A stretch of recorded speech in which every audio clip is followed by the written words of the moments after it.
Brother Shum, Peace. could you tell me about Genesis? Genesis is the first book in the Bible or the Old Testament or something called the Torah, which is called the first 5 books of Moses. Genesis, Exodus, Leviticus, Numbers, Deuteronomy. Genesis means to generate. That's where you get the word gen. The book of Genesis is written by a black man by the name of Moses, who's of the tribe of Levi. He was chosen by the Lord, and he was called out of Egypt. Egypt is a black empire. He was called out of Egypt to represent the nation of Israel and to take the nation of Israel out of the captivity of Egypt. So in Genesis, the Lord showed him the beginning, the creation period, how the universe was created, what was created first, what was created second, what was created third, what was created fourth. In Genesis also is something called the fall of Adam. The reason why men die is because of Adam, a black man's disobedience to the Lord, where he followed after his wife. So the Lord cursed man and took away immortality from him. So where we should be living one day with the Lord is 1,000 years. We now, men barely make it to 90 or 100 years. All this is in Genesis. The creation of nations is in Genesis. The fathers of nations, the flood, the disobedience of man caused the flood, which destroyed the entire earth. And how when you see the rainbow in Genesis tell you about the covenant the Lord made with Noah, that he will no longer destroy man by water anymore. That's part of Genesis.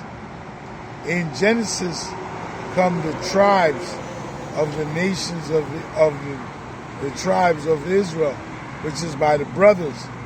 One man, Father Jacob, had 4 wives, right? And these 4 women brought forth the 12 sons, which make up the tribes of the nation of Israel. Also in Genesis, you have the separating and the choosing. Gentiles is the other nations. That's where the Arabs come from. That's also where the African nations come from, the dark nations. The Cushites or the Ethiopians is in Genesis. You read about a being called Melchizedek in Genesis. So everything is the beginning of things now. Why the Lord created animals, why the Lord created the sun, moon, and stars.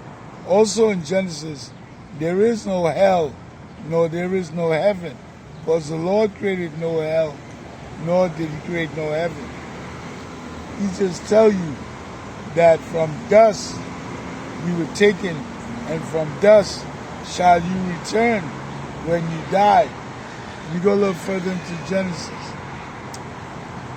In Genesis, a lot of prophecies was given, which is going to become destiny of men. That's the father of nations, like the so-called white race, or Europeans, or Caucasians, or what you call a so-called white man. His father in Genesis is Esau, because he is red. He was given the prophecy of the sword to rule the world, and that's why he controls America and the whole world with what? Guns and bombs, nuclear bombs and so forth like that. That's why he took over the whole world. He took over Africa, took over China, took over the Middle East. He took over South America.